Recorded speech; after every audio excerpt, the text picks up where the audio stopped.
We're going to start with Europe. Economic outlook there is beginning to brighten a bit more. Fresh data shows that the Eurozone notched its first quarter of growth since the recession that began at the end of 2011. Economic output for the region rose 0.3% in the second quarter. Germany was one of the main drivers. But the European Commission is warning against expecting a full recovery soon. Over in the UK, the unemployment rate there held steady at 7.8% for the last quarter. But that's still well below above the 7% target set last week by the Bank of England. The bank's Governor Mark Carney says he'll keep interest rates at a record low until the target is reached. Richard Bestick reports on reaction from the British business community. Companies like Hayward Tyler here have welcomed the certainty given them by the Bank of England's dramatic break with tradition. The producer of pumps and motors for power stations and oil exploration around the world is investing this year $1.5 million, much of it through loans. So knowing the cost of cash is critical. Businesses plan years ahead.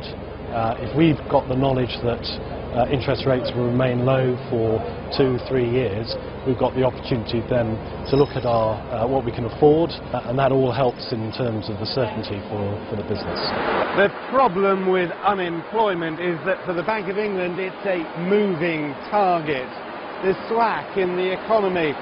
These people will need to borrow, and they need the confidence to borrow. What if the workers here simply do more overtime? That won't bring down the unemployment rate. Which could throw Bank of England estimates on when the economy is strong enough for an interest rate hike. Bank of England Governor Mark Carney says he wants to see unemployment fall from its current 7.8% to 7% before raising rates. Some analysts say that could happen as early as next year. Others that it might not happen for another 3 years. Clarity, though, to encourage UK companies like Hayward Tyler to borrow, spend and increase productivity.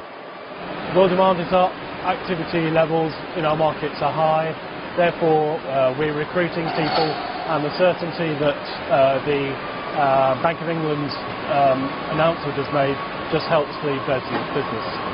It means, of course, that for the first time in decades, unemployment has become mission-critical data and will be watched closely by businesses, banks and world markets. Richard Bestick, CCTV, London. Peter Schiff joins us live from Weston, Connecticut, CEO and Chief Global Strategist at Euro Pacific Capital. Good to see you, Peter. Let me start with these numbers out of Europe. What does it tell us about the overall economy in the UK? Well, you know, I think if the goal is to create jobs, they're not going to do it by creating inflation. Holding interest rates too low is not what's going to create jobs in the UK. They have to understand what is the impediment to job creation, and it's big government programs, it's minimum wage laws, it's other laws that restrict employers' ability with respect to hiring and firing and all the various taxes that they encounter and lawsuits that they potentially encounter when they hire people. So that's what the government should be focused on, removing all these barriers to let the free market create jobs. But if they think they're going to create jobs by creating inflation and keeping interest rates low, they're wrong.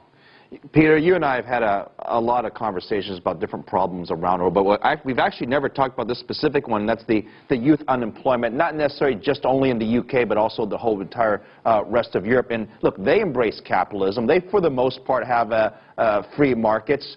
What are they doing wrong, and why is this such just a crazy problem when you try to explain this to somebody who lives outside of Europe? Well, you know, the minimum wage law is particularly problematic for young, unskilled people. Now, I know the British, they have some kind of apprentice training wage, but, you know, by the time you get to be 19, I think the full minimum wage applies, which, you know, I think it's close to, in U.S. terms, about $10 an hour. I'm not sure exactly what it is, you know, in pounds, but that's about where it is. But, you know, a lot of people aren't worth that much. They don't have the skills, and, of course, the minimum wage is just the beginning. You know, you have to pay a lot of taxes. On top of that, there's payroll taxes. So the cost of hiring people is a lot higher than just the minimum wage payment. And so for a lot of people, that's a barrier they can't overcome. What about this? So what about this people issue are of trapped in permanent unemployment? What about this issue of firing people? Because I hear that a lot from a lot of economists, that it's hard to fire people, it's hard to add headcount or eliminate headcount depending on your business. Is that a problem? Of course it's a problem. If businessmen know that if they hire somebody, it's going to be difficult to fire them, then they're going to be reluctant to hire them in the first place. You know, the easier it is to fire, the more likely it is you're going to hire. You know, a lot of times you hire people, you're taking a chance. You don't know if they're going to work out or not. Maybe you want to get rid of them. But if that's going to be a problem, if you're going to have to pay a fee, if you're going to have to pay a lawyer in order to fire somebody, you're not going to hire them. And, you know, also in the UK, they have a very lucrative social welfare state.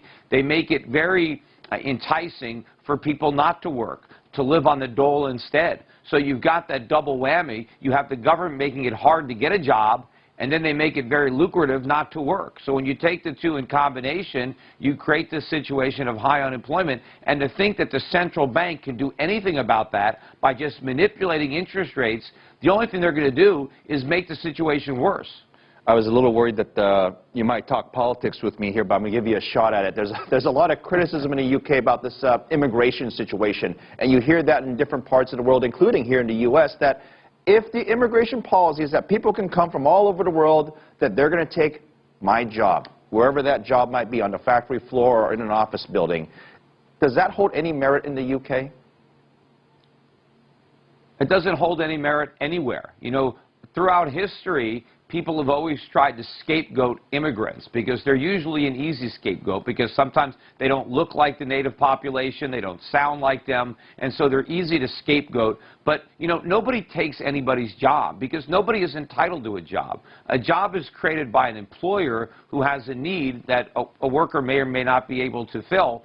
But just because people come in and are willing to work, it doesn't take away any opportunities, it doesn't take away any jobs. It actually improves the situation because people working and helping the society to create new products, provide new services, makes everybody better.